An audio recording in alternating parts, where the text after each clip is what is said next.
landscape photography world, the podcast for everyone passionate about landscape photography.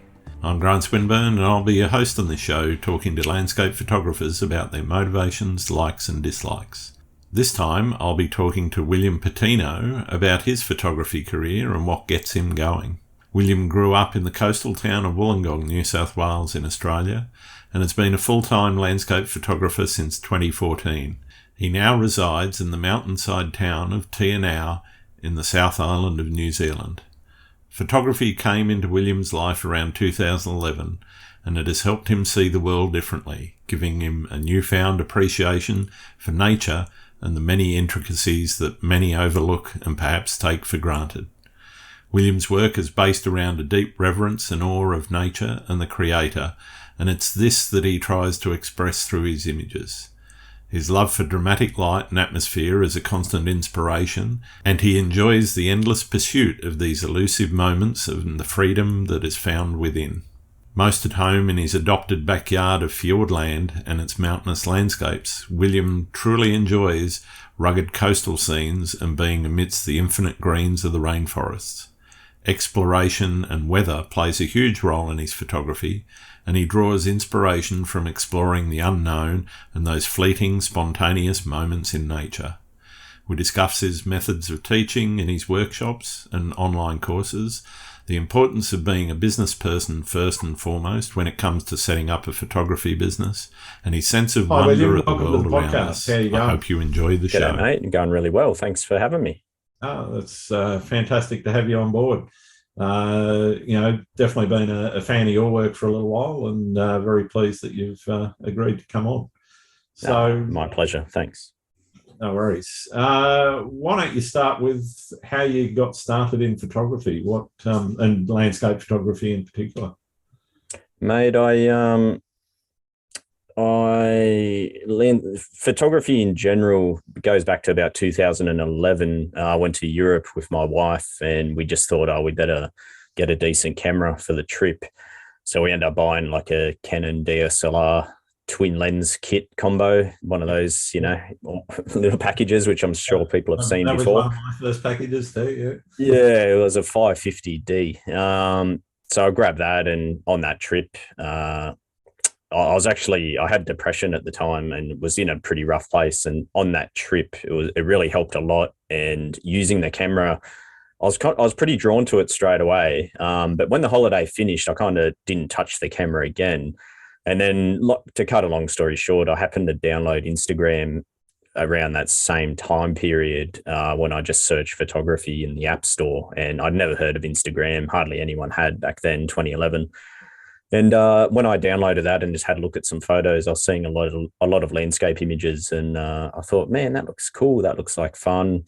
And I just thought, I've got that camera in the cupboard. Maybe I should just have a play with that again and see if I could do this. And I was using the iPhone initially, just taking iPhone photos for a week or two. And then, I decided to try my hand at using that other camera again. And I just instantly fell in love with it, mate. And it was something that, to this day, I'm so thankful for the way it's made me view the world, and it's just changed my entire outlook on everything. So I use the camera as a tool for, just expressing myself and getting out there, and curiosity, being led by curiosity, and searching all the coastlines where I used to live in Wollongong. Mm-hmm. And it just went from there, mate. And it was just like a perfect recipe, because you had someone who, I just gave everything to photography.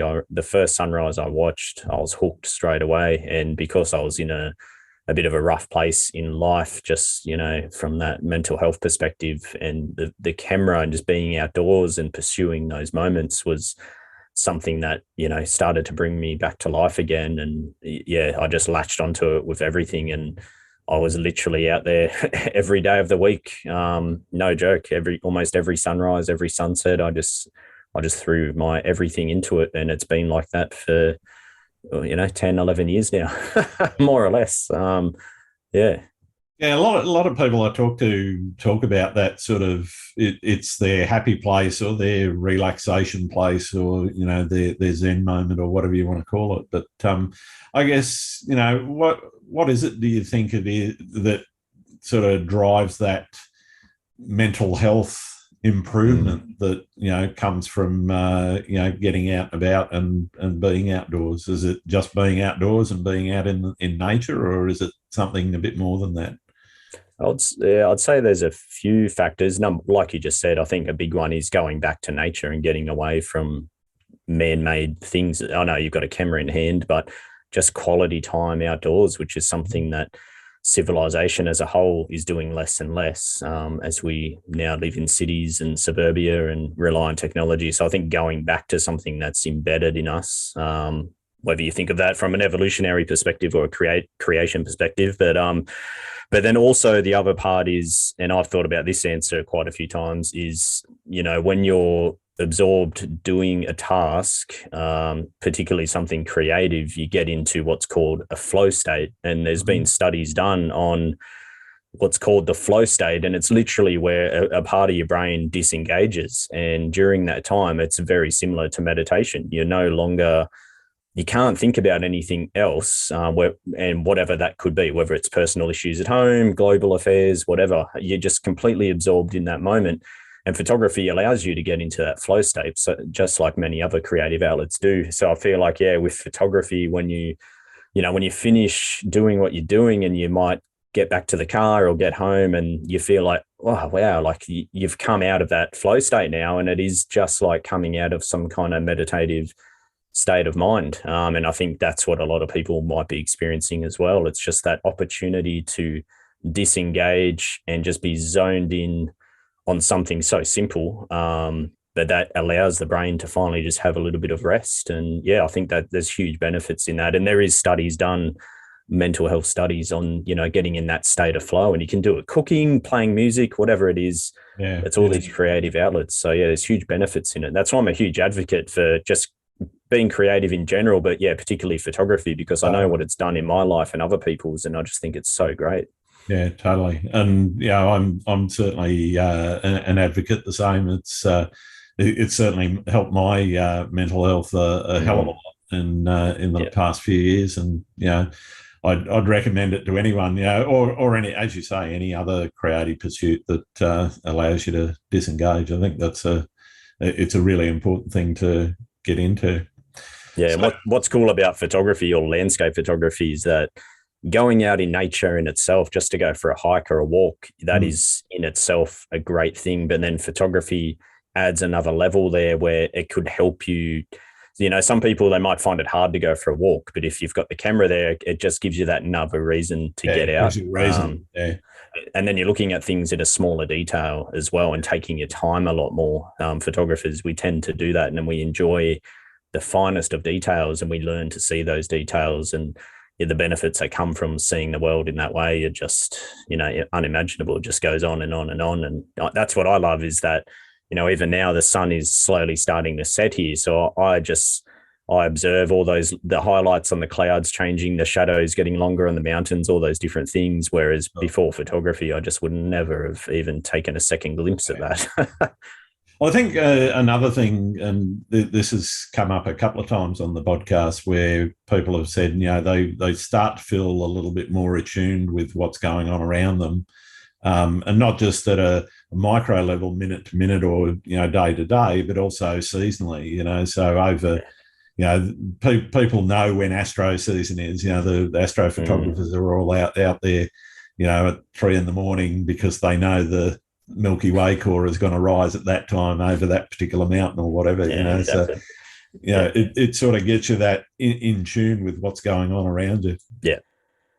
In terms of a full-time career, how did you make the decision to take it beyond just a hobby and make a career out of it? Because a lot of people have it as that mental release and as that, that escape from day-to-day work. Is turning it into a job, something that everyone, not everyone maybe should do, but, everyone should at least have a look at? No, I'd say definitely not everyone should look at it, because it's just not cut out for everyone, and it can definitely take away from the joy. So for me, I never picked a camera up to turn it into a career or anything. I didn't consider even trying to make a single dollar from photography. I picked it up just out of curiosity, and then it turned into just a love and a passion. And I started to, as the years rolled on, just as you do, getting requests for, do you sell prints? Do you teach? Do you run workshops? Started to get even opportunities to travel with like tourism boards in Australia back in the day. So I was organically getting these things come up without me going out to pursue them. And initially I was turning some of the stuff down because, like I said, it just wasn't really on my radar. Mm-hmm. So then eventually I got a website and sold a few prints, and that was that was a huge honor. And then, did a couple of travel gigs with tourism guys, but still, again, didn't even consider doing it full time, not even part time. I was a tradesman at the time, so I was busy enough just working a 40-hour week being a tradie. I even sold an image to Apple, and it was on every Mac in the world, one of these images as a wallpaper. And I had guys at work saying, "Oh man, you're making the big time now. When are you going to do it full time?" And 100%, with all my heart, I would just say, not really. I don't think it's really possible. I'm not really interested. I just didn't really feel the need to try and do it full time. And I think I did think it would be hard. I couldn't really see how it could probably work. And I probably had a fear of failure deep down in there as well. Mm-hmm. And there was that element of thinking, if I made it a job, then maybe I'd start to hate it and it wouldn't be that outlet anymore. So there was that involved. But what happened was, my wife got pregnant with our first child, my son. And once he was born, life gets busier when you've got a full-time job, then you've got a wife at home, now you've got a baby, and then you've got this photography on the side, which I was able to give a lot of attention to, but I wanted to be a great father. So I knew, all right, well, photography is going to have to take a back seat for a little bit. And then around that same period where my son was like literally a month or two old, there was a few changes happening at work where I was probably going to have to travel a little bit more, driving up to 2 hours one way, like from Wollongong up to Sydney. And so there was just a few things kind of happening all at once. And then it just kind of popped into my head for the first time, like maybe I should do photography full time so I have more control over my family time and, being able to use the camera. It didn't really sit right with me to just say, all right, this photography thing was fun, but now I just so slowly let it just burn, just drift away. I was already turning down opportunities to travel to other countries, even with some of these tourism gigs. But because I had the full-time job, I was turning them down. So it just started to I was like, man, I don't know if I want to let this go. What if I just try, give it 12 months, and if it fails, then at least I had a go. I'd rather die trying than not trying at all. But it was only literally like it just all suddenly seemed right to me all of a sudden. But the main premise I had was through education, because I was starting to teach at that stage on the weekends with workshops. Yep. And it was that switch that went off in my head. Like, I actually enjoy teaching, and there could probably be a solid business model here, not relying on print sales or, doing a tourism shoot somewhere, but if I can teach full time and run longer workshops. But the only way I could run a longer workshop is to not have a full-time job. So it was like, you either have to quit and give it a go or just forget about it. And it was just like this natural crossroad where I hit, and I thought, okay, I'll give it a go. And it was pretty scary, a newborn baby, leaving a full-time job. My wife quit her work to be a full-time mum. She was on maternity leave, but she had no intention of going back to work. So I had a lot on my shoulders. But like I said, it just didn't seem right really, to just go, okay, I'll continue doing what was that, mate? I said it's really jumping out of the plane without the parachute, isn't it? Oh, more or less, yeah. But, and I kind of realized I was pretty unhappy at work. I was just going through the motions and just trying to just get through the day by just doing the bare minimum. I didn't have a good work ethic because I wasn't happy where I was, to be honest.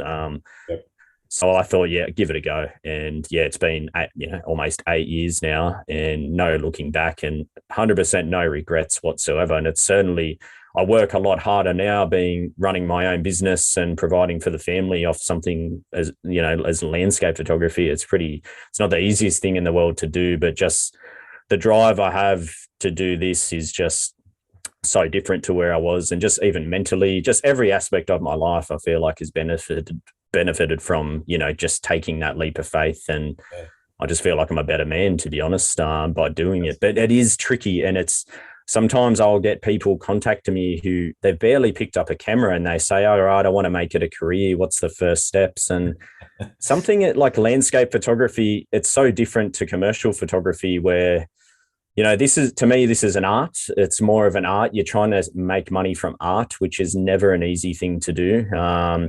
It's just so different to other genres like real estate or something like that. So it's certainly not something I feel like you can just say, all right, I'm going to go and do this full time without having put in the hours and maybe organically getting to that point where you can make the decision, which is what happened to me. Yep. I feel like it'd be pretty hard to just start from scratch and say, all right, how do I make this a full-time paying career? So it's certainly not something that is for everyone, or, it's a tricky one. And I think most people will know if they're in a position to potentially do what I did and make that leap of faith. Getting to that point, my biggest advice would be to just put everything into your photography and do not even consider making money from it. Just like I did. I wasn't thinking about any monetary side of photography. All I wanted to do was be a better photographer. And I just wanted to experience new places and see things that I hadn't seen before and then do them justice. That was the only priority. And to this day, it's still the exact same thing. And I think when you do that, it'll eventually show through your work. And then maybe from there, opportunities could come up. So it's almost like, what's your motive? What's your motive behind your work and your photography? And if you get the balance wrong, then I think you might have a pretty short time enjoying the whole process. Yeah, I certainly don't think you can just go into it thinking, oh, yeah, well, this will be easy to make money out of, because otherwise we'd all be doing it, right? Well, that's it. If it was easy, it probably wouldn't pay as much either. Yeah. Well, I don't know if it pays that much either, mate. It's that's what I mean. It'd be even cheaper. Yeah, exactly. So talk to me a little bit about the workshops, and I guess the how and why. You said the education side of it. You were running short workshops. How did you sort of latch onto that as a career move, I guess? I started getting people just through Instagram, back in the day, just say, oh, do you teach, do you run workshops? And initially it was just, oh, no, sorry. Didn't even know what a workshop was. And then eventually somehow I wish I could remember, but yeah, I built up the courage to say yes to someone, and they came down from Sydney and we did a sunrise shoot. And, I just taught them what I knew at the time, how I was making my images and how I saw the world and everything. And seeing this person's face light up when I just helped them in what seemed simple to me, but to them, it was probably 6 months of frustration or 12 months of trying to figure something out. And within 10 minutes, I showed them. And yes, it was so rewarding just seeing that look on their face and that elation and almost like a weight off their shoulders, like, oh man, I've been trying to figure that out. And so that, that really gave me the confidence. So maybe I do have some knowledge here to share. And keep in mind, I'd probably only been shooting for a year and a half at this stage, but the hours I built up were pretty astronomical. Like I said, I just latched onto it and threw everything at it. So from there, I just started doing more private ones, sunrise, a little bit of processing, that type of thing. And then I started doing some small groups around like Cathedral Rocks and Bombo Quarry, doing like a sunset and astro type thing, group of 6. And that was scary, doing a first group. How do you manage a group of people and all safety hazards and all this stuff? But same thing, everyone had a good time and it was really rewarding. So when it came to that crossroad where I thought maybe I could make a career out of it, I thought, I do enjoy the teaching so much. It just feels natural to me. And I remember being younger, I wanted to be a teacher at one point before I wanted to be like a school teacher or something. So it kind of was like it went full circle then. So yeah, the whole idea was built upon, if I can just do some longer ones and do, a dozen or less than a dozen per year, longer as in like a week long, that type of thing. Maybe then there's a more sustainable business model than, say, hoping just to sell a print, for example, which is just, if you're trying to put food on the table for family, it's just, it's just too risky. Print sales is going to be, risky strategy, I'd say. Yeah, exactly. Any type of sales thing, unless you've got some solid strategies there. So when I quit, it was like, all right, maybe I can do a week in New Zealand, because I find Australia, for how I like to photograph anyway, a little bit hard to like drag out a week-long trip. Okay. Not in the manner that I like to teach and flow and just keep things kind of fast moving anyway. Not fast moving, but just provide enough, scenery in different locations. So I thought if I could get to NZ and consider doing a week there, and then I'll see what happens from then. So over the years, New Zealand, obviously I live in New Zealand now. I've lived here for 5 years, but Yep. I would come over to NZ and do maybe 4 trips per year, just week-long trips, groups of 6. I always limit it to 6 people. Anything more than that, I just think it's not fair to the clients. They're not getting enough learning time and there's not enough room on location. So I've always limited to I think it's really hard to manage any more than 6 people on it. Yeah, and I did it once. I did like 7 and I just thought, it's not really the right, I like to make it pretty intimate and personal and more like friends, you know what I mean? So 6 was always the max. And just started off with NZ and then pretty quickly went to Iceland and started doing a couple of trips there per year. And if you're going to summarize the most of my career, it's probably been majority New Zealand workshops. And then I've probably done about 12 in Iceland, half a dozen in Canada, Patagonia. But when I moved to New Zealand, the whole idea was I don't want to travel away from family anymore. Not that I was traveling a lot. It would only be, once a year I'd go to Iceland and you'd just be gone for 2 to 3 weeks. But, that feels like an eternity when you're on the other side of the world. So absolutely. Now that I live here in NZ, I'm able to more or less, and I've had no choice with COVID, with borders shutting, but I've kind of made my business now just 100% New Zealand based. And that's just doing my groups of 6, maybe do half a dozen of them per year as a rough guess, maybe a bit more. And then just personal private workshops. And then with the whole COVID thing, I've moved a lot of my like teaching and education onto the online world. So just doing a lot of tutorials and online mentoring and everything like that. So it's something that's changed. Every year it's almost changed. I'm just grateful that leading up to COVID, I already decided that I didn't really want to go to Iceland anymore or Patagonia or anything like that. So I was already shifting towards just being put in NZ. And then, like I said, with the borders closing off, it was pretty much forced to be that way anyway. So now you didn't have a choice.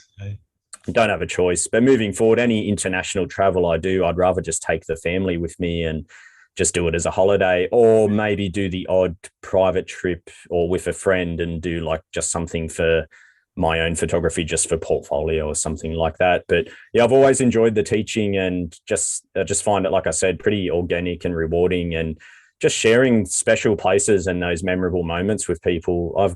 Some of my fondest moments have been on workshops, and I've got lifelong memories and friends from the workshops I've been running over the years. And some people have had 3 or 4 trips, and it just feels like family after a while. And I'm pretty thankful to be able to do what I do, but I've missed it because I haven't ran a group workshop for 2 years because with the borders shut and most of my clients are from outside the country. So, I've truly missed it because there's a lot of good camaraderie on these trips. You get a bunch of photographers together and everyone's just telling stories and life experiences, and it's pretty awesome. I'm really thankful to be able to do what I do. So what were the challenges you found in, during the pandemic in shifting to online? I mean, obviously you can't go on location, so you're kind of limited to what you can do. So other than that, what were the main challenges? So the main big one was I had normally a workshop with me will book out sometimes 12 months in advance, 6 to 12 months in advance, and people will either just leave a deposit or a payment and they can pay it off in installments. So when 2020 kicked off, most of the year was booked. People had left deposits. People had either maybe paid the whole trip because some of the trips were coming up pretty quickly the same week the borders shut, basically. So when everything shut down, and we didn't know how long it was going to be shut for, I potentially had, just throw a number out there, but 50 to 60 paying customers on my books who were like, all right, let's just wait and see.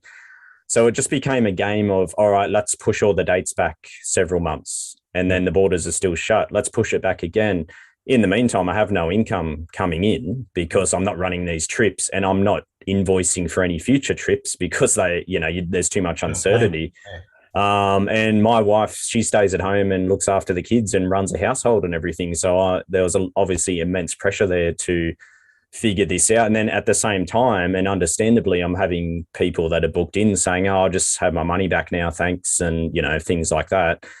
So suddenly you're in a situation where the income stopped, you've taken money from people and can't deliver their product, what they were expecting, but that money potentially came in 6 months ago. And normally there would be a flow of fresh money coming in for the workshops that are coming up, just like how an airline would run, for example. Yeah. So yeah, mate, I had to figure something out quick, and thankfully I had some like video tutorials made, which, you know, by this point they're probably 6 to 12 months old, and I'd already kind of pushed those as much as I could from a sales perspective. So I thankfully, to be honest, I had like someone reach out to me who worked in marketing, someone from the States, and they just happened to see my tutorials and just somehow I came across on their radar. And yeah, so I partnered with these people, and they have given me like a pretty good help with the marketing side of things. And that has honestly kept us afloat for the last 2 years. And thankfully where I live, which is no coincidence, it's very scenic. So I've been able to still get out there, create new photographs, which I've always done just for me, just shooting all the time for me. And then at the same time, be able to keep creating just new courses, new tutorials, showing different things. And that's kind of kept me busy enough because I have to shoot them myself. Then I have to edit all the video. So I had a career that was, you know, let's say 90% out in the field and 10% digital. And then now it's 90% digital and maybe, you know, 10% out in the field if I'm lucky. So I've had to kind of flip everything, you know, with a pretty short notice there. And to be honest, the hardest part was just, and it still is, it's just the weight on my shoulders of having a lot of people that are still waiting to come over here. And yeah, some of them might have paid 2 years ago now, and they've been very supportive and they've got a credit. So they're just, you know, we've just had to keep moving dates along.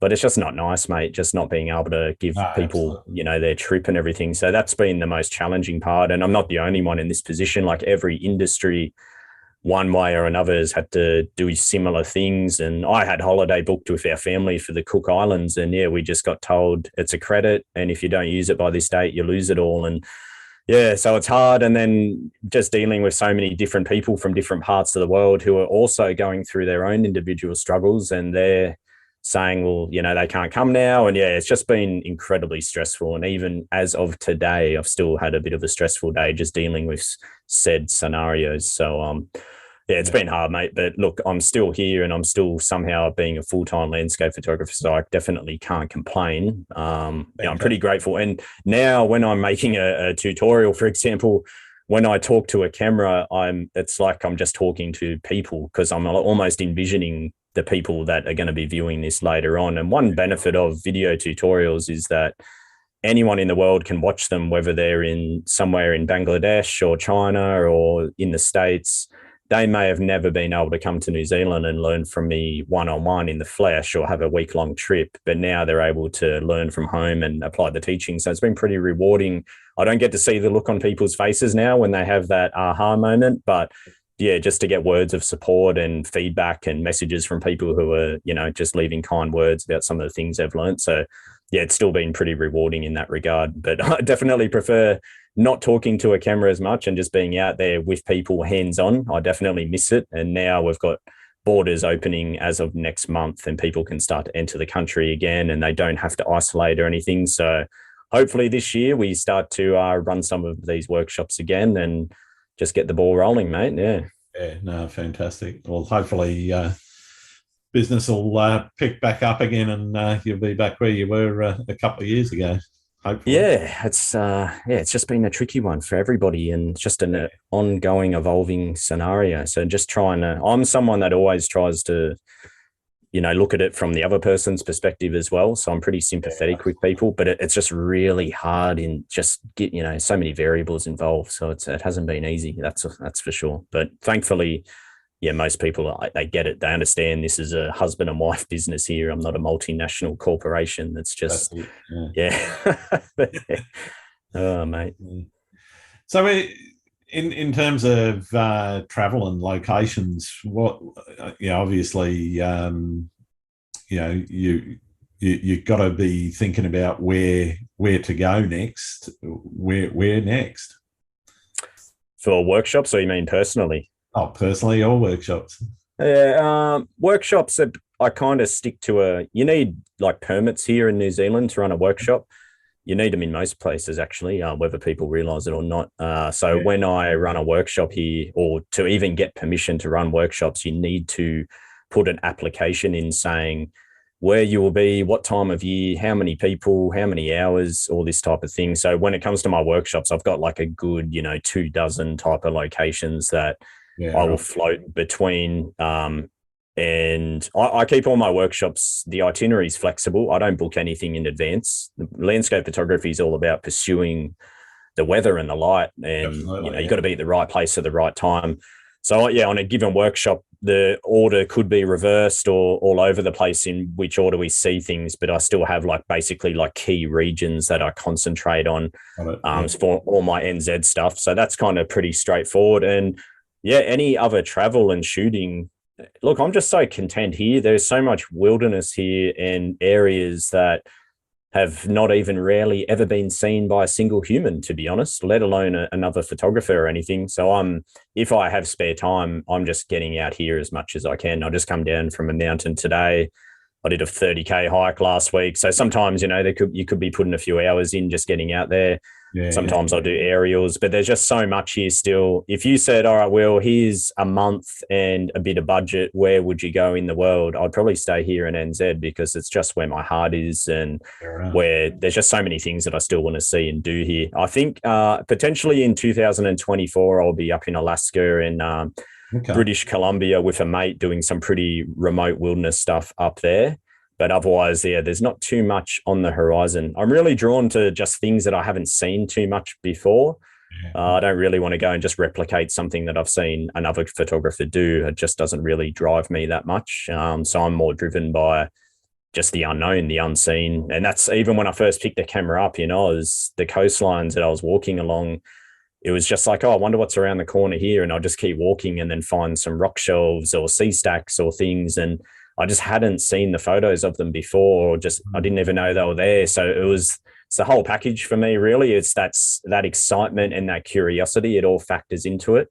If I don't have that excitement and that sense of, curiosity, then I just don't feel compelled to really take the photo as much. So yeah, a big part of what I do is just getting out there, and I want to be surprised by nature. That's where I feel the most inspired. And there's nothing wrong with photographing things that have been shot before. Don't get me wrong. I still do that myself, but I find the most inspiration I get is when I'm just out in nature and something catches me off guard, or I'm just going into an area where everything's fresh. So it's almost like it doesn't matter where I point the camera, I'm feeling inspired to try and work with the subject matter that I've got in front of me. Certainly not easy, of course. Sometimes it takes a lot of planning, or you need the right conditions, or it's just hard work to get to some of the spots. But yeah, that really excites me. Just that it's like a question of, yeah, but what if this happens at this spot and the light does this and the snow does that? And yeah, I get pretty excited about that. So yeah, for now, mate, New Zealand is more than happy to be locked up here. As long as people can still get in, I'm happy. But I don't care if the borders are shut and I can't get out. That doesn't bother me. I just need people to be able to get in. That's the main thing. Fair enough. So, what in talking about the planning, tell me a little bit about what it takes to put a workshop together. Particularly one of your longer ones, a week or so. Yeah, look, it's, something, obviously when you first start doing those, it's nerve wracking, and you're barely sleeping at night because you're trying to make everything, you don't want any hiccups, and you're trying to pre-plan everything to perfection. Now for me, it's, like I said, there's things in place beforehand, which people would never even realize. Like I said, getting permits or concessions, they're called, having safety plans in place, all that type of thing. But for the workshop itself, it's just knowing where to get people at what time of day, and making sure that people are going home with a memory card full of photos that they're absolutely stoked on, and having a good variety of different images as well. So really, I adapt everything to the weather. So if there's rainy weather, I'm making sure that we're getting in rainforests and waterfalls and everything, even some mountains and rivers and whatnot. And then, of course, clearer skies is going to bring us into areas where we can see the tops of the bigger mountains and things like that. I always try and make sure that we're getting some processing in during the week as well. But again, I don't lock anything in place, because you could be missing out on a magical moment. So I always make sure that we'll do a couple of processing sessions. I'll do like a group one where I'll show everyone my general workflow. And then the next ones will just be more private, customized, going around helping everybody one-on-one with their own individual photos. The main things really is, as much as it's a photography trip, it's almost like you're a parent to 6 other adults. Everyone has to be well-fed, well-rested, and entertain and getting value for their money at the end of the day. So for me, it's just monitoring all those things and gauging, are they ready to push on a bit more, or maybe that's enough for now? And that just comes from experience now. As the years have rolled on, there's not really any nerves with me. A lot of it's almost intuition, to be honest. But it's just all those little things that I think people just wouldn't even consider. It's not as simple as we're going to go here at this time, there at that time. No, it's more like, all right, what if there's a double rainbow, or you can see it coming? Where are you going to get people? You've got 20 minutes. Where are you going to go? And then, maybe there's the aurora happening because you're in Iceland, but you got to factor in what time do we have to start tomorrow. So it's just all those it's just logistics, at the end of the day, but just making sure, it's a fine line between highly successful, but then maybe people just getting a bit too burnt out because you've just driven them too far. One location too many. Yeah, exactly. So for me, I've done so many here now that I know it. It's just like the back of my hand, and I kind of know where we're going to flow. I know the distances, the times, and even on location, it's just figuring out how long is too long, how long is not enough, and then, all right, where are we trying to get to? What time should we really pack up? So they're things that just kind of come with time, I guess, at the end of the day. But I'm really just wanting people, when they go home, to just be like, wow, like that my photography's improved so much, and I've got all these images here that I'm stoked on, and they've just got that knowledge to do it again next time they go out with the camera. A 7-day workshop, 6 nights, 7 days, but by the second day, people, even if they're a complete beginner, 2 days in, they're already like 200% better than they were on the first day. And then so by the end of the week, everyone's like, they're getting shots that I'm like, wow, I would have that in my portfolio. And that's kind of the goal, really. That's what it's all about, I guess. So I enjoy the challenge. Some of my favorite photography is just spontaneous, and I like that element of stress. When I do aerials, I think that's what I enjoy about aerials, is that you really have to think on the spot and react very quickly to what's happening. And with the workshops, it's a little bit like that sometimes, where you just want to make sure that you're not missing an opportunity, because it does happen every now and then. Something will occur and you just miss it, like a rainbow or the killer sunset, and you're not quite at the right spot, whatever it is. I enjoy the challenge of making sure that I'm going to get these people somewhere awesome right at the best time type thing. So it's always good fun. And like I said, I've missed it. I've just missed that camaraderie and just that look on people's faces when it's all coming together. So it's good fun. Yeah. Let's talk a little bit about the art itself. How would you, if someone was looking for your work, how would you describe your style?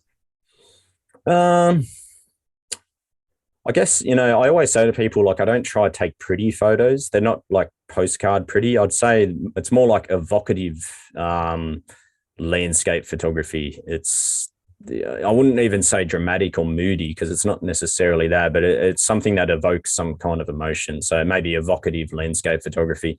I do enjoy photographing.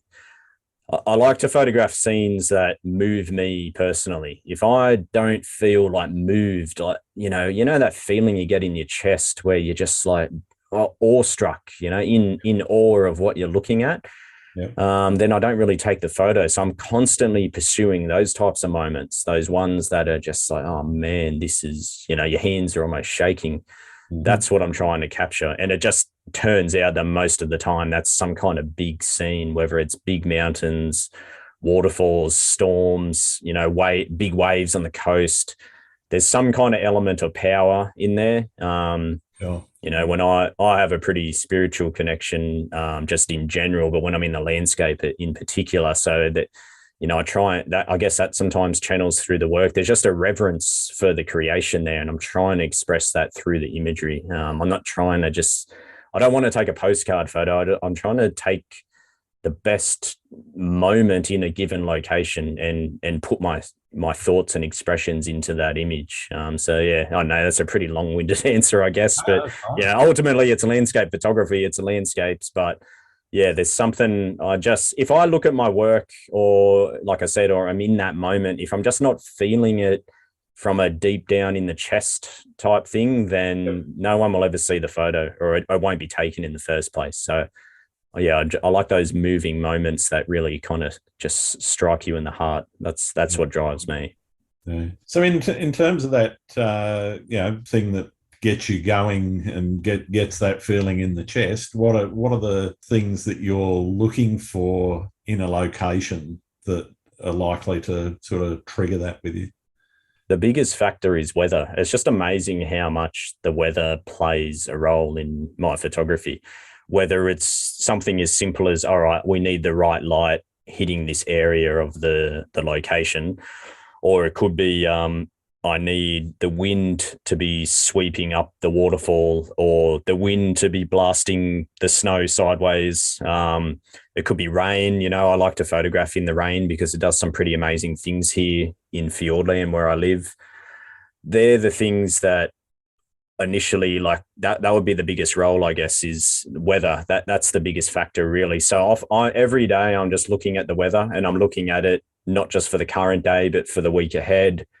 And then from there, I start to build out, I've just got a million ideas in my head, but I wait for the kind of weather to start to align. And then I'll be like, oh, maybe I should go here. This week looks good for that thing or that thing, whatever it is. So yeah, the weather's the number one factor, really. And then I'm trying to use that in the image somehow. A lot of my images have some kind of movement, whether it's movement with waves, waterfalls, some kind of sense of wind in the frame, falling snow. I really enjoy movement, like it's some kind of element, like some kind of force or energy within the frame. So I'm definitely factoring that in as much as possible. I can't even remember what your question was now, mate, but yeah. That's okay. But that's what I'm looking for, really, is that, the weather dictates so much. Yeah. Just the seasons in general. No, you pretty much nailed what I was asking for. As I got halfway through and I'm like, I can't quite remember, but anyway, I'll keep going. in terms of looking for those, sort of unshot locations, I mean, obviously there are locations around, as you said, Alaska and Canada and southwestern Tasmania, and there are places around. How do you think that, I guess, or how much do you think that is going to influence other people, in seeing your images and other people's images to make those same sort of efforts in traveling to those sort of locations? I'd say maybe, realistically 0.5%, not even, of people that view my work might try and, or be inspired to go out and experience proper wilderness for themselves and, go to, I never geotag anything. There's just no point anyway. And plus, even if I did, it's like, you can't drive a car there. It's just, the wilderness and places that are popular now around the world, it all stem from some bloke or a female putting on a backpack and bush bashing and finding these things.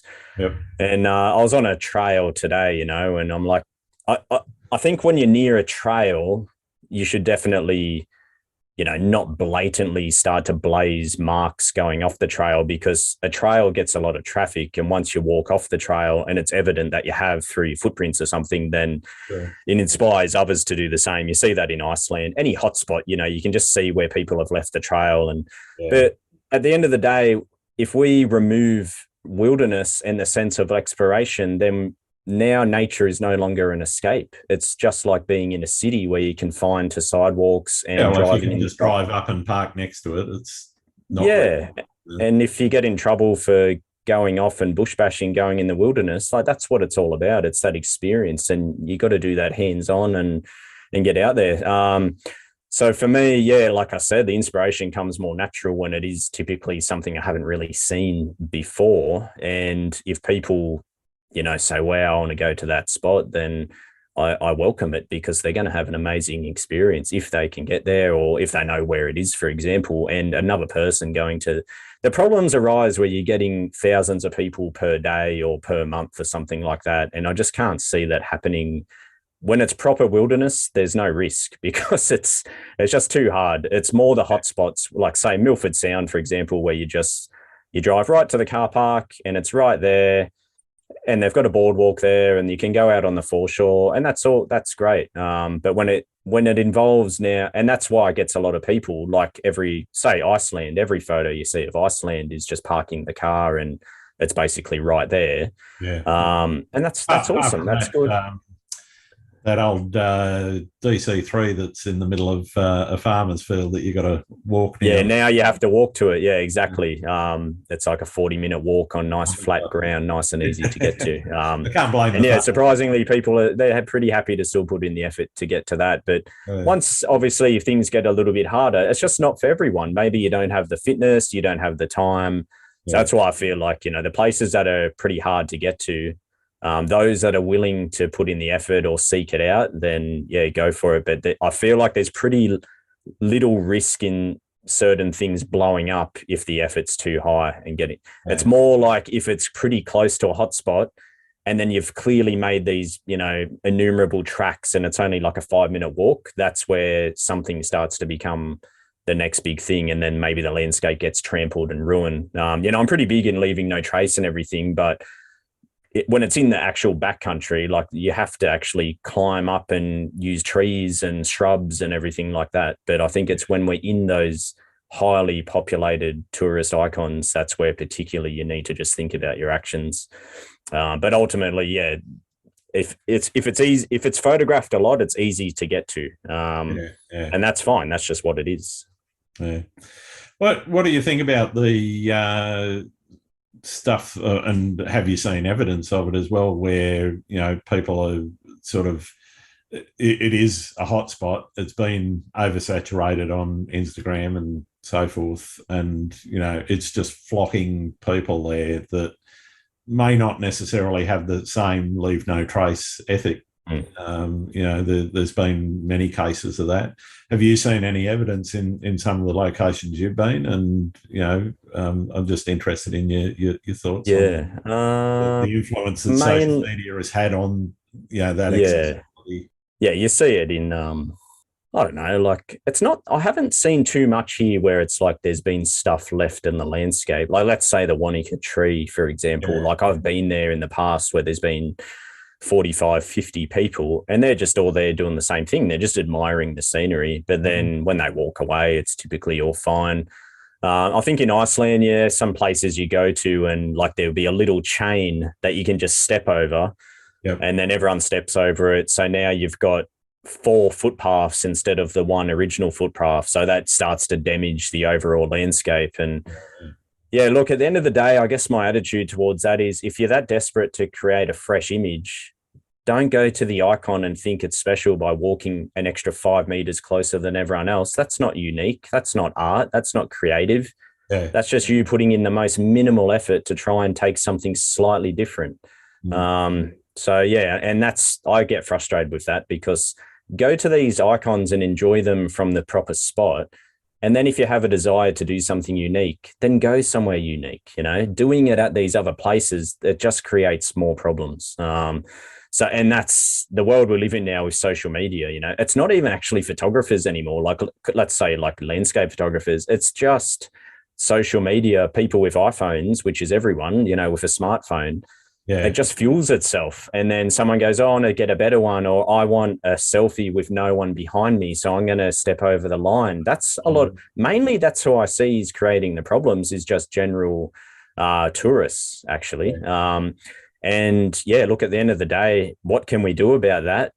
Something's got to change in our culture. It's a cultural thing. I don't really think it's like, it's not landscape photography, to be honest. I think it's just the culture of, it's a narcissistic culture. Everyone wants to have that shot on their social media and want to look perfect and, whatever it is, and prove that you went to these spots.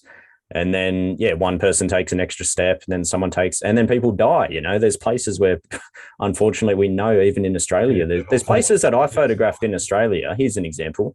The Helensburgh train tunnel, where there's that waterfall. I remember getting a shot there in 2013. And I went back several times to get the rain. I'd never seen it the way that I photographed it, but I thought, man, that'll come out pretty cool.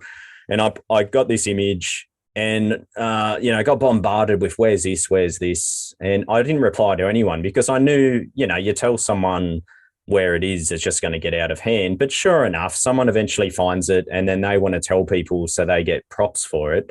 Yeah. And then next thing, now there's a fence around the place. And the same thing happened with that Sea Cliff Bridge. I remember climbing up the cliff there to get a higher vantage point, which I hadn't really seen done before.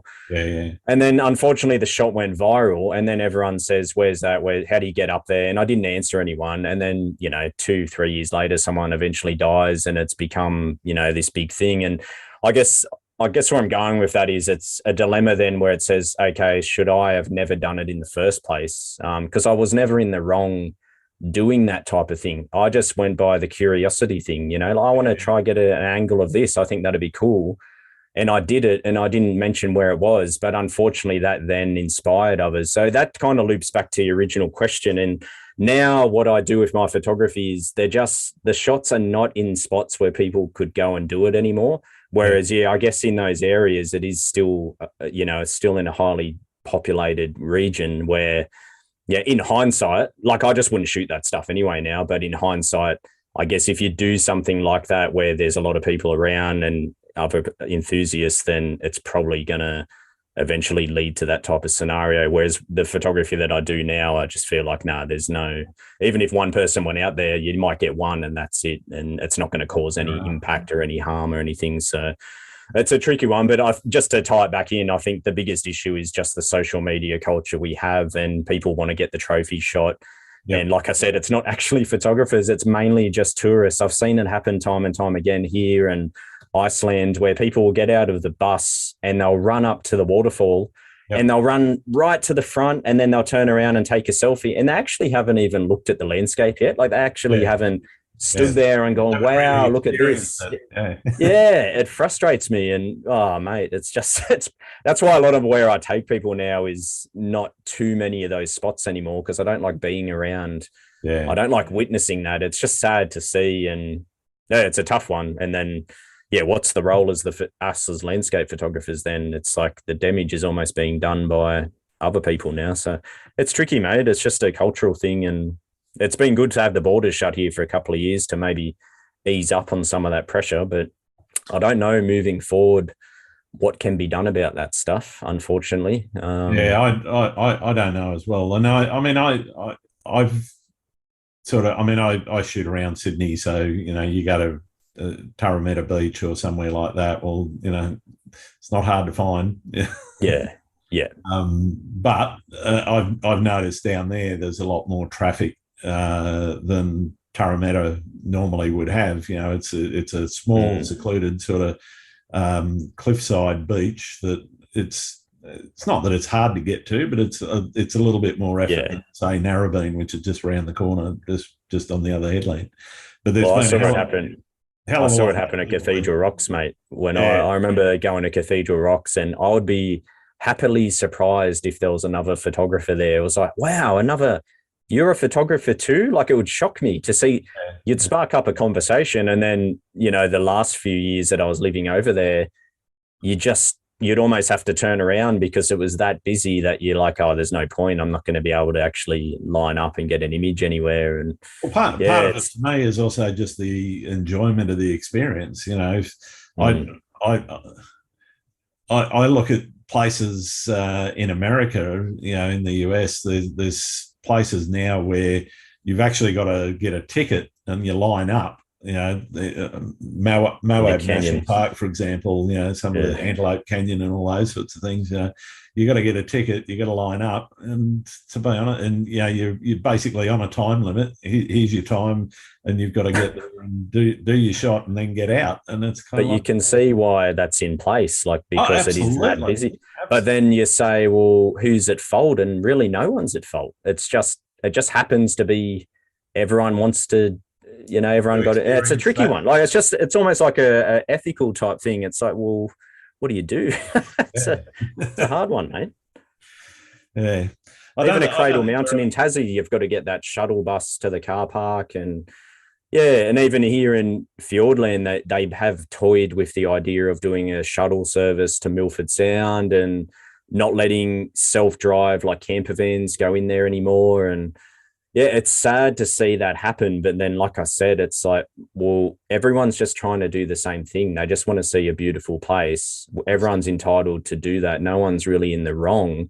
It just happens to be, it got to a level where it was started to be unsustainable, and yeah, things have to change. And yeah, maybe COVID's a good thing in that regard, because it's probably given a big reset on some of that stuff. But yeah, sometimes it's easy to point the finger, but then when we review everything, it's like, well, we're just all here for the same thing. It just happens to be, it's just popular now. And I think that the advent is social media. That's what's driven a lot of it.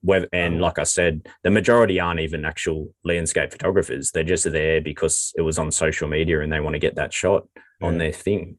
Yeah, it's interesting. Yeah, I don't think it's a soluble problem either. It's tricky. Not something easy to solve. I guess in looking about you or talking about your personal work, how do you go about planning and prepping for one of these unique locations that is out of the way? And I'm not talking Alaska, for example. Let's say one local for you in New Zealand. So here's an example, right? There's so one time I was doing an aerial and I noticed a valley, this big beautiful valley, as we're flying over it. And there was a specific mountain there that just really stood out to me. It looked quite characteristic, and it wasn't a good for the aerial. It was just something that I went, wow, that looks like a good spot. So then from there, I use topographic map and also Google Earth, and I start to look at it from the perspective of, okay, well, where is it? How could I get there? And then once I figure that out, what time of year would be best? What are the conditions that I'd like to get in that place? So there's one that I've been thinking about for a while, but it's to get to it, I'll need a boat to get across the lake, and the lake's pretty big. So it would be like a 40K boat ride. And I've got a friend who's going to join me, and he's got a little boat we can use. So we've got a boat across, and then from there, it'll be about 8 hours walk, more or less off trail. Well, there is no trail, but you can use deer tracks. There's so many deer here that they kind of make pretty good tracks to at least help out a little bit. And then that'll get me in this general valley. So once I'm there, I don't plan anything beyond that, because then you're just limiting your creativity and your vision. I like to just be spontaneous then and react to the moment. So that's about the extent of the planning. So really, ultimately it's topographic maps and Google Earth are the biggest. That's more about how to get there than I want to be lined up here with that particular mountain at that particular angle. Yeah, exactly. It's just, and there's some of the other stuff I have, it's like, oh, that's going to be a good shot up on that ridge line looking down on this thing, but I need the fresh snow. I think that'll be a good winter shot or whatever. And look, some stuff is, you might do what I said, where we catch a boat and then we hike. Some stuff could be hiking only. Some could be driving, then hiking. Some could be utilizing a helicopter to land nearby, but then still hiking after that, depending on where it can land. There's so many variables involved. Look, shots like that, I don't do too many of, because you're just building up a lot of effort for almost 1 to 2 potential photos. And I do enjoy doing that, but still a lot of the photography I do would just be a bit more spontaneous, where it's just going out maybe down a big valley in general, where I don't even have an actual specific mountain peak in mind. Maybe there's multiple mountain peaks, and it's just like, I just want to go down there in the right conditions, and then something will materialize. And it usually always does. You got to have that, allow for nature to do its thing and just be surprised by it. And that just comes down to the time in that general area and trying to time it with good weather as well, the right weather for the photography that I enjoy. Some stuff will be kind of lined right up to that final degree, doing all those logistics. And other times it could just be, hey, let's just go do 4 nights over in the blah, blah, blah valley. And it's like, cool, let's go. And then once I get there, you could walk away with a big dramatic photo, or maybe it was just the way the tree was reflected in the river because there was no wind, and you're like, wow, that was the moment. And I love that. I love not knowing what I'm going to walk away with. And I'm pretty blessed that I don't have to walk away with anything. It's not like I'm getting commissioned to go and take these photos. They're just purely for me and my enjoyment and my portfolio. So I really have, over the years, removed that burden of, you got to get something here, to just being like, just go out there and enjoy it. Yep. It's something I say is, it's a bit corny, but I say, let nature do the talking and I just have to do the listening, So I just got to sit there, observe, and just see what's speaking to me essentially. And then the rest just comes natural, It's just like I said, you got that flow state kicks in and suddenly you've created something that you couldn't have planned. Some of my favorite shots, there's no way you could plan it. It was just being in that area, reacting pretty quickly in a certain moment and just seeing the composition. And then 1 minute it was there and then it was gone. And yeah, to me, that's probably the most enjoyable photography. But yeah, every now and then I'll do one of those ones that's a bit more planning and it's like, all right, I'm going to go and get this specific mountain or this area and try and make something work. But that's not as often. But yeah, look, definitely for what I like to do on the workshops, I cater to every fitness level. It's all pretty nice, easy walks, nice, simple locations to get to. But yeah, as it turns out, the photography that I like to do, it's not always the case, but yeah, it does help just having a good level of fitness. So if I need to start scrambling up the base of a mountain or, I don't like climbing mountains. I like to stay below them, but just some of the bush bashing or just climbing over boulders or going up hills and things, can kind of wear on you after a while. It's just hard carrying the gear. That's the hard part of a photographer. Is luckily I don't carry a tripod, but just by the time you chuck in the body and a lens or two, and then a sleeping bag and food and a tent, and it's like, oh man, how did this get so heavy? And just when you're trying to clamber through forests and things, the fjordland terrain down here is, it's almost as dense as it can get. It's pretty thick and rugged. So once you really commit to going away from any trails, it's you got to kind of have the patience to just push through, and even just that navigational skills, like I said, looking for deer tracks and things like that. But I enjoy it. I really love that side of things, and that's where I feel most alive, when you're putting the blood, sweat and tears into the images. And it's not always the case, but yeah, it's definitely a part of it that I've grown quite fond of. Yeah. So talk to me about not having a tripod, because most landscape photographers, that's stock in trade. And if you want long expo, it's pretty hard to get that going without some kind of stability. Yeah, mate. That's how I was. And I remember years ago in Australia, driving half an hour, got to a location and realized I left the tripod at home, and then got cranky and didn't even get out and try. Whereas now, the only time I use a tripod is for astro, and that's maybe 3 times a year if the aurora kicks off, but that's about it. What happened was moving to NZ and where I live and enjoying the elements. I really wanted to get out and shoot in the rain, and I was getting out, because when it rains in some of these areas, you get waterfalls that aren't there without the rain. Yep. And I think there was one day where it was hammering down, mate, like 100 mil plus on this given day, and there's just no way you can set a tripod up, because I wanted to climb down into a river. So climb down rocks, set up in the river to get that as my foreground. And then in the background, I just had a mountain with innumerable waterfalls coming down. Yeah. And I remember, going to jump out of the car to start walking down. And I was like, there's no way you can set a tripod up. By the time you mount the camera, it's just going to be 100% drenched. It's windy. So I just said, I'm going to have to handhold this. And this is going back to like 2017. Yeah, right. And so sure enough, I did. I remember jumping in the creek and I just started shooting, and I wanted to streak the water to get that nice texture on the water. Yep. And I just started slowing the shutter down and shooting. And I went, holy moly, like these are sharp. These are 100% sharp from front to back. I've got in that range that I like on the water, around 1/8 of a second, 1/6 of a second, even 1/10, just depending on the water flow and everything. Sure. And I was like, oh, that was good. And then it just went from there organically, where I just started using the tripod less and less. And then one time when I did go to use the tripod again, I felt so restricted, because once you're handheld, you can make an adjustment just as quickly as you can think of it. You're doing it as you're thinking of tweaking the composition. Yeah, you can change the whole composition just by up, and down. From a flow state perspective, you're still in that flow, because you're just doing it. You're not even thinking. The tripod was breaking my sense of flow and connection to the landscape, and I just went, no.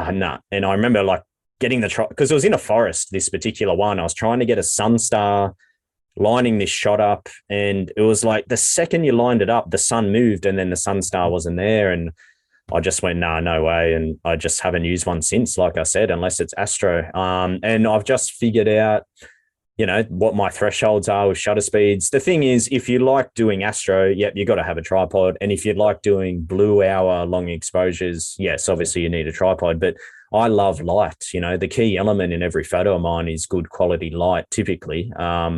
So if there's light, then it's not that dark, and I'm able to get sharp images that are low ISO, tack sharp from front to back, and even focus stacking handheld is not an issue.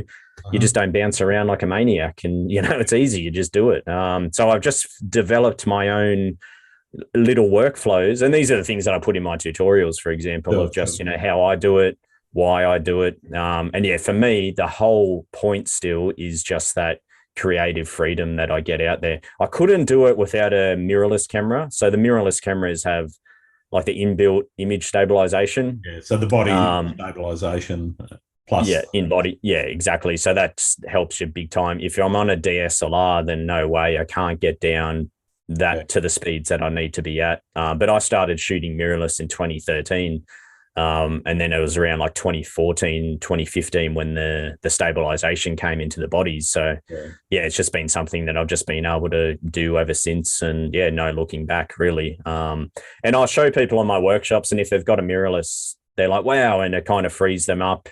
Some people, it's just not for them, and they like the methodic approach with the tripod. And then other people, they might have a DSLR, and it's like, look, we're probably getting a bit risky here. Why don't we just play it safe? Because the debate is it worth sometimes the effort that could be required in Photoshop? Let's say I require 3 seconds on the river. Maybe the river's moving really slow and I just need like 2 to 3 seconds. What I will do is I'll do a first shot at, say, 1/10 or even 1/8. Now, everything's sharp, it's all good, but the river's not the right flow. So then without moving, I'll slow the shutter speed down. I'll do it at 5 seconds, 3 seconds, whatever I need. And then in Photoshop, it's very quickly within, say, 2 minutes, just to line those two images up and blend in, mask in that slow shutter water. Now the job's done. For some people, the effort to do that, it's probably easier to go back, get a tripod, set it up, take the shot. But for me, like I said, I'd rather just do a little bit more later on in the computer, which is still pretty minimal, than, get a tripod or set it up. And I just don't carry one. Like, it just stays here in my little studio and I use it for my tutorials. But that's about it. But yeah, if the Aurora fires up, or maybe I'll do a bit of Milky Way photography this year, I'm coming around to that idea. Then yeah, I'll definitely get the tripod out. But I think for anyone listening, it's worth trying. I remember I just wouldn't even try. I'd assume that I needed it. And then it wasn't until I did try and I was like, oh, okay. It's like I had something in my head that said, oh, you need a tripod as a landscape photographer, but it's just not true. And I've heard other people, not necessarily landscape photographers, but other professionals say you can't get sharp photos without a tripod. And I'm like, it's just not true, mate. Like some of the prints are like 60 inches and it's just tack sharp. Like every image I make, I zoom in on the screen, and if it's not sharp, then I shoot it again. So yeah, it's definitely worth experimenting with anyway, that's for sure. And see if it suits for the individual. Oh, that's fantastic. What's your most notable experience that you've had while out shooting? Oh, mate, I feel like every year you get like 2 to 3 that you just know you're never going to forget. As you ask that question, I just have little flashbacks of, I've stood in sea caves at Crescent Head Sea Cave, and I've been inside that sea cave when a violent lightning storm was overhead.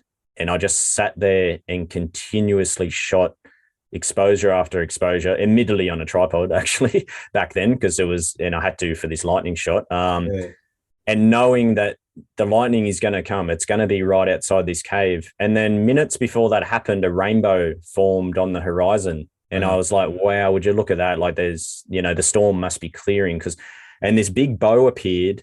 And then within that same 1 minute window, 2 forks of lightning just shot straight down the middle of the cave. And I got that all, single shot, just back of camera, the rainbow, the lightning. And I remember just being physically shook. And I had a similar thing at Cathedral Rocks. I had the vision in mind of, I want to get lightning at Cathedral Rocks. This is back in 2014. And I knew I'd get it one day. And then finally being there and you're doing it and you're looking at it on the back of the camera while the rain's hammering down and there's violent, vibrations from the storm. and you're looking at on the back of the camera, these lightning bolts directly behind, it transcends words almost. It's like, it's just an experience that you can't even describe, because some things I've tried to achieve, or it's like, as a percentage, it's pretty slim chances of seeing it happen. And then when it does, another one was, and this is not really about getting an image, was in 2020, we had a big storm come through here. Mm-hmm. And when there's a big storm in Fiordland, I love to get out and try capture the way the waterfalls, hit the mountains and everything. Yeah. And normally, like what you'd call a good storm in Fiordland would be 100 mil plus. Sometimes, you get 200 mils in a day. Yeah, it's quite a lot. And this one was looking like around the 300 mil range. And I was like, wow, this one's going to be a real, this is going to be something different here. There's going to be waterfalls that appear that may not appear for another 5-10 years type thing. And when I say waterfalls, I mean a specific waterfall in a row of another 90 waterfalls, you know what I mean? Like just taking it to that another level. So I went in on this day for this storm, and I spent the night down in a valley where there was an old campground that had been there since the 1930s, had all these historic cabins. It was a real rustic type place. And that night, mate, the storm came in, and by the time we woke up at 7 a.m., the cabin I was in was already being flooded by the river. And to cut a long story short, instead of 300 mils, 1,000 mils came in within that 1.5 day, 2 day window. And it absolutely obliterated the place. It just turned into anarchy. And I'd never seen such power. The river, if you put a 4-wheel drive in it, it would have pushed it like a leaf. It was horrifying. And I had to escape out of this valley, and I ended up getting stranded somewhere. I ended up getting helicopter evacuated out. Wow. And to this day, they're still doing, that was 2020. They're still doing road repairs, and, the trees being lifted up and thrown across there. It was just, the power was unbelievable. So, that's just another one that comes to mind as well. So there's just always these moments that, whether there was a photograph involved or not, just seeing certain things happen. A lot of it as well is, I've done aerials where I've lined up, waited for the full moonrise to line up with something right on sunset. And the chances of doing that with aerials is so slim because the weather, clouds, wind, there's all these factors. And then, finally, like witnessing it, something that you think about for a year or two, and then suddenly you're there looking at it. Yeah, it's just, mate, that's what I do it for. And, most of those photos, they don't even always resonate with other people, but they're the ones that that's not what it's been about for me. It's just about being what I want to actually see with my eyes, and then try and, translate through the camera. So, yeah, mate, there's been a lot of humbling moments, and I guess that's what drives you when it all comes. Every photographer's probably experienced that to some degree, whether it's something quite simple of, I just want to get a nice pink sunset over your favorite beach. Yep. And then you just start to raise the bar for yourself. And when those things do align, and it's just all about passion and perseverance, really, at the end of the day. And that's something that I think has kept me just so inspired with photography, because I can always think of something bigger and better. I'm never really 100% content with my images. I can always look at it and think, but what if this happened, or this and that? And then I think, well, it could, it probably will. I just need to be there when it does happen. That's exactly it. Yeah. So that just keeps driving me to keep getting out there. And mate, it keeps you grounded when you're out there in nature, and it does these things. It just really puts everything into perspective. And that's what I'm most thankful for. That's what photography's given me, is it's kept me grounded and kept sight of the bigger picture. Yeah. Have you ever hit a creative wall? And if so, how did you handle it?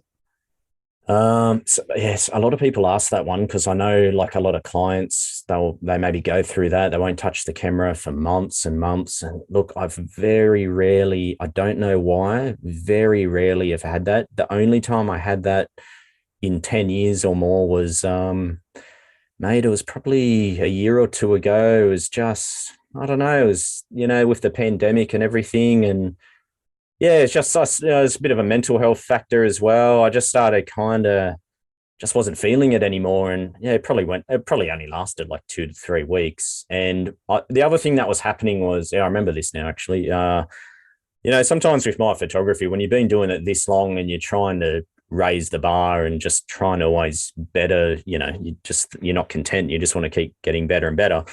Eventually the opportunity of success, it just gets so narrow. And what happens with me anyway is that I just start talking myself out of even trying, because you assume that it's not going to work, So I'd be like, oh, what should I try shoot this week? And then you check the weather and nah, it's not going to be right for this thing or that thing. And I started getting to the point where the visions I had in my head for the images I wanted to make, they were just so specific that, they're going to be hard to get. And therefore I just wasn't even trying. And it went on for a few weeks. And then I eventually just pulled myself out and said, I need to just go for a few days in the wilderness with no photography ambitions in mind and just get out there, because that's what it's all about at the end of the day.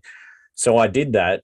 And sure enough, it was moment after moment that just jumped out at me. And it was these moments that, and I said this earlier, it's moments that you could never have planned. All you had to do was be there at the right time. Yeah. And you only see those if you're out there having a go. Absolutely. And, like I'm talking about, I walked past a waterfall in a forest, and I just happened to be there as the sun was just cresting over the side of the waterfall, and then the light was hitting the mist. So I had those beams, those beams that you see someone put in Photoshop or something, and just being there at the right time for that. And just a few little things like that happened. And it was just like, man, if you don't get out and just enjoy nature first and foremost, then you're going to miss every opportunity, aren't you? Absolutely. So that was kind of the only time I really got in a bit of a slump. And I use that as a good lesson for myself now. Like, just get out there, just go out, have a walk. And if you see something, you see something. But once you start kind of loading yourself up with high expectations, then you can slowly just lose the drive. And that's one hard thing it doesn't happen with me, but with social media, I know other people, they're on social media a lot, and they're looking at the best of the best. That's what social media is. You're looking at other professionals, you're looking at stuff that they might have waited 10 years to capture. And within a 1 minute window, you're bombarding yourself with potentially, 20 of those images, world-class, high-end, really difficult things.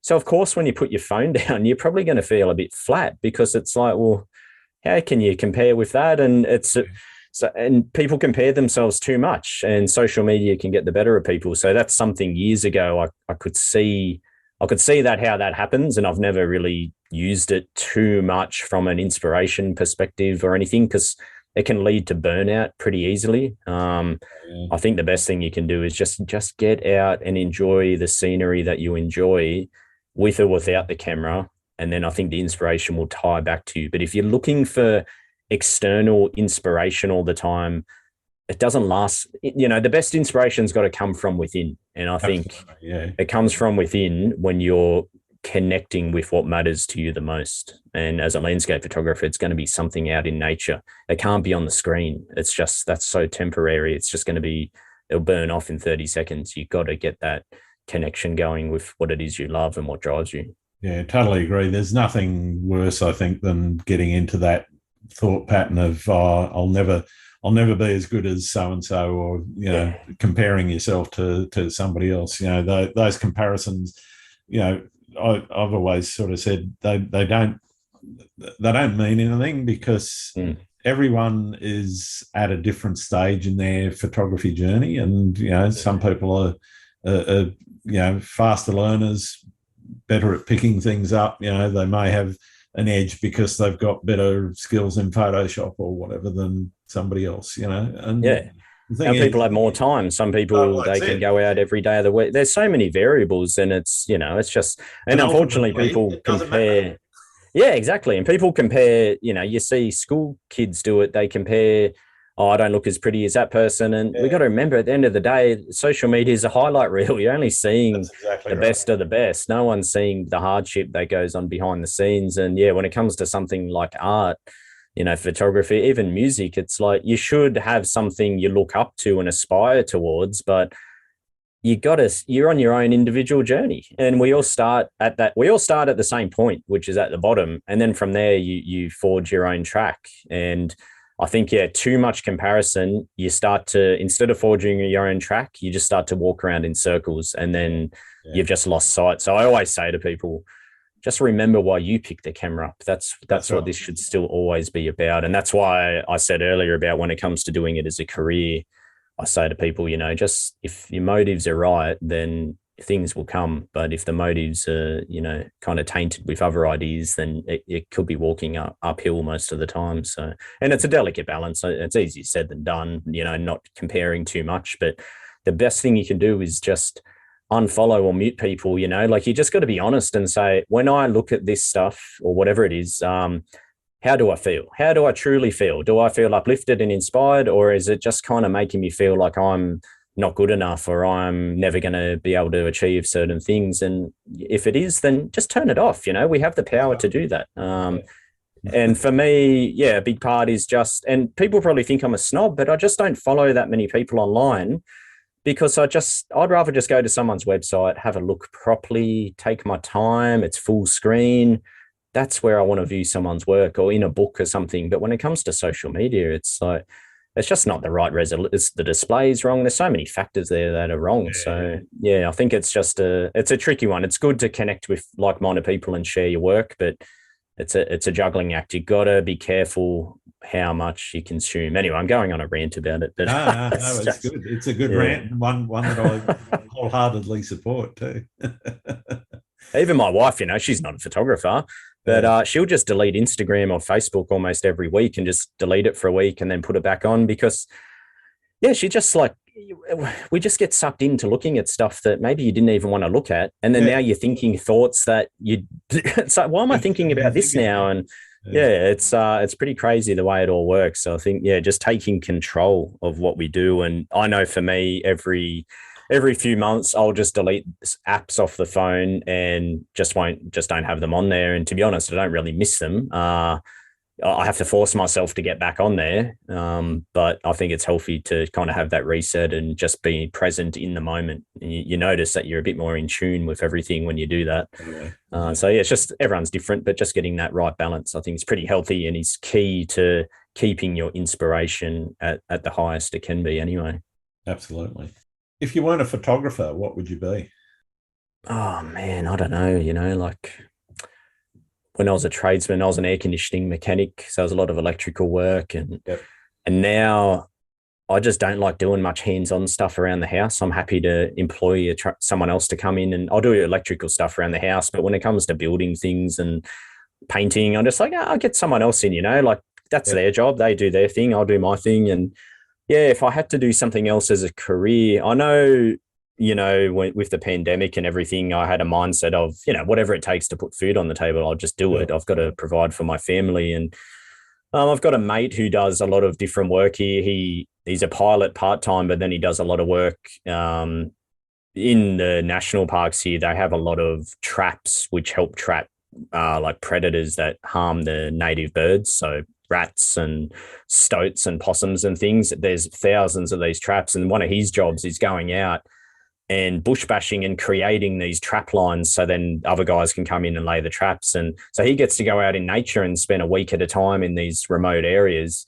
Right. And he's out bush bashing and stuff. So I'm like, man, I could actually see myself, doing that. Like, that's pretty good just to be out in the elements. And he does a bit of work on farms. And I don't know, I'd be happy working with my hands and just doing kind of hands-on things. But just I realize now, being a full-time photographer, that I am more of a creative person than more, like a mechanical minded person. And looking back, I can see that now. In my childhood, I was always drawing and just always sketching away in a pad. And then when I was a teenager, I was skateboarding, which is creative. And I was also videoing skateboarding and editing video clips of my mates. So there was always actually a bit of a creative outlet there.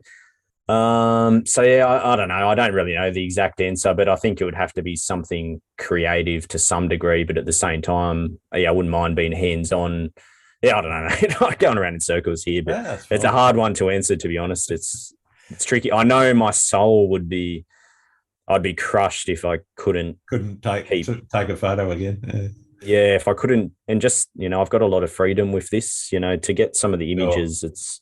You're kind of dropping everything sometimes because this moment's coming and you're like, I need to be out here to get this. The moon's rising now, whatever it is, there's some, and it sounds selfish, to be honest, but it's just part of, sometimes to get the most elusive moments in nature, you got to be there. And so I do have a lot of freedom, and it would crush me to lose. I'd do anything to provide for my family, but I love being able to just have those connections with nature. So it'd be pretty tough to lose that. And even look, to be honest, making video tutorials is not my cup of tea.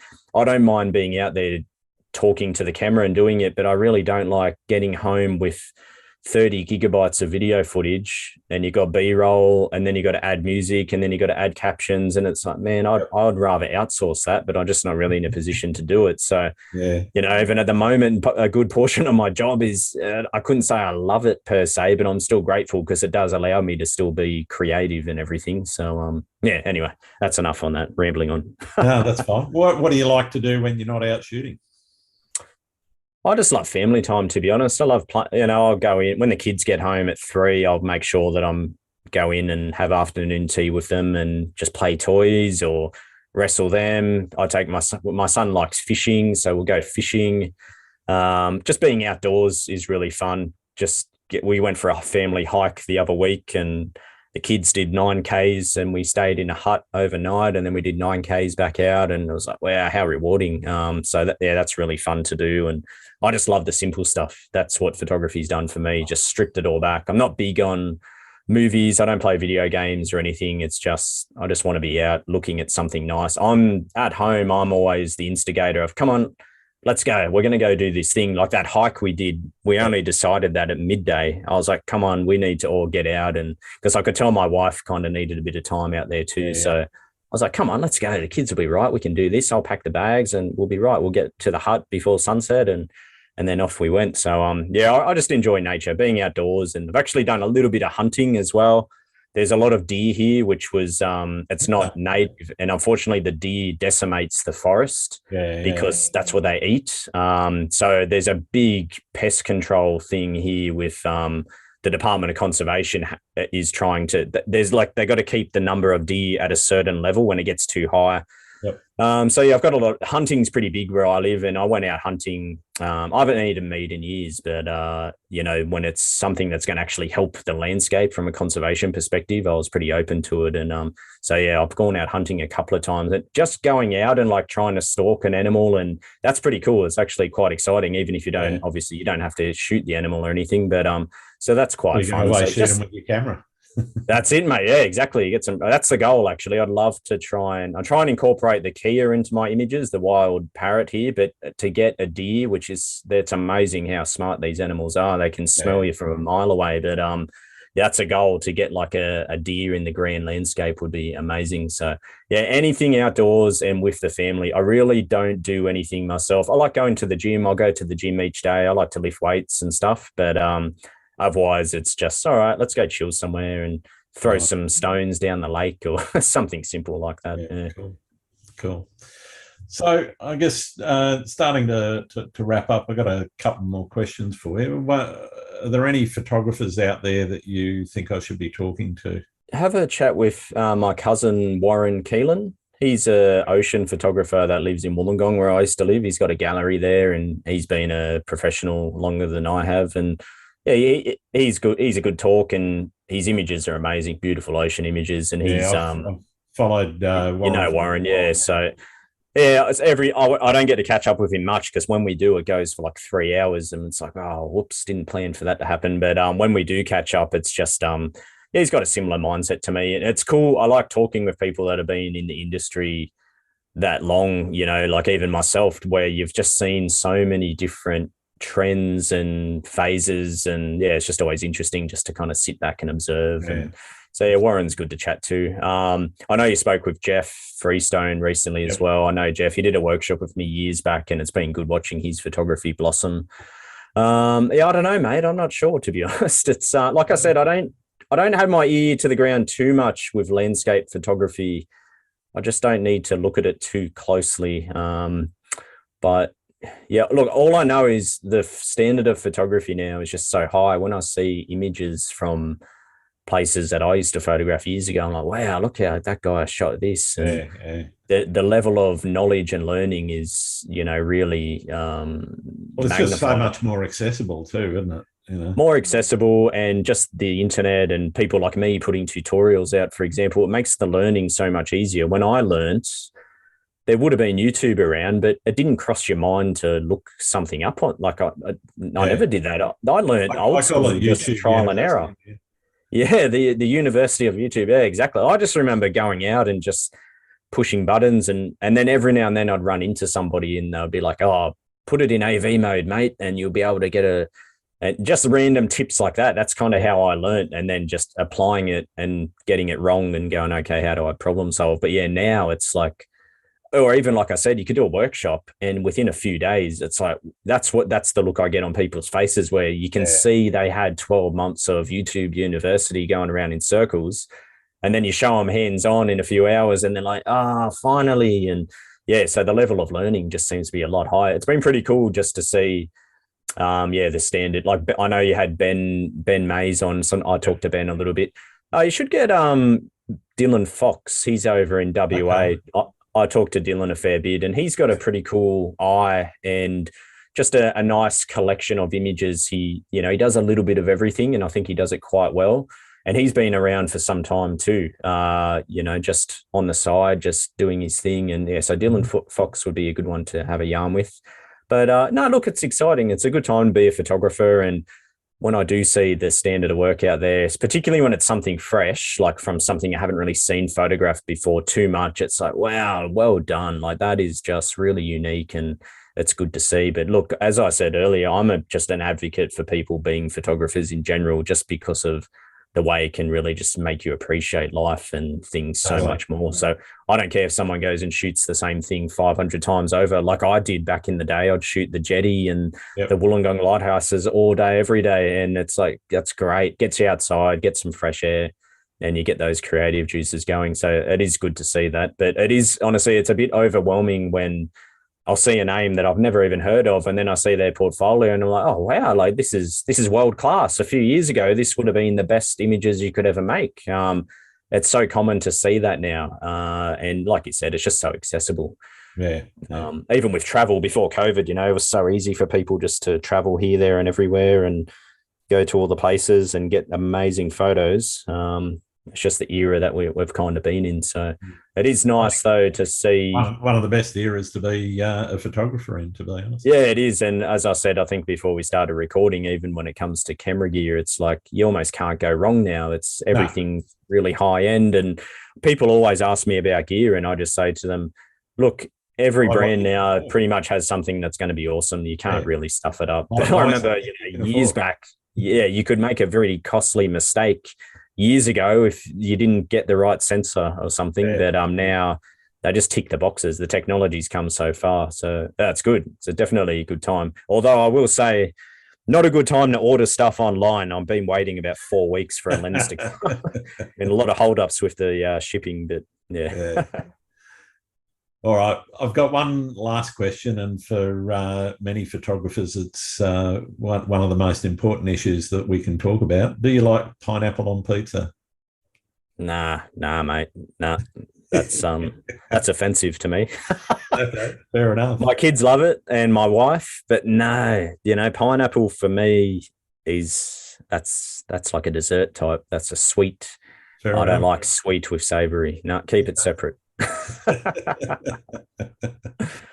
I'll have to do the numbers one day and work out where we stand. Because I'd imagine it's probably 50-50 maybe. Yeah, I don't know. I'll have to have a look. I haven't actually done them, but it's like the pineapple on a burger. It's like, why? It's just you go in one direction and then bang, it's just no, come on, you got to commit one way or the other. That's it. Can't have both. Fair enough. All right. Well, thanks very much for taking the time to talk to me, William. It's been absolutely marvellous getting to know you a bit better and learning more about how you do what you do. Where can people find your work? Mate, all the usual places. Thanks for having me on, by the way. And just pop my name in Instagram or Google and you'll see me come up in any of your favourite applications of choice. Actually, if I was going to plug anything, I'll just say YouTube. I've been using YouTube a little bit more the last year, and I've been kind of enjoying it. So if anyone's interested in just seeing some bite-sized tutorials and even some behind the scenes adventures and stuff, jump on YouTube. It's kind of been refreshing just to get on a different platform and put some time into that. So but otherwise, I'll come up everywhere else that you search my name. Excellent. I'll put links in the show notes, of course. Cool. Thanks so much for listening to Landscape Photography World. I hope you enjoyed the show, and keep listening because I'll be joined by some great guests in upcoming episodes. You can find my work in this podcast at grantswinburnphotography.com. I'm also on Instagram, Twitter, YouTube, and Facebook. I'm Grant Swinburne. Hope to see you out shooting soon.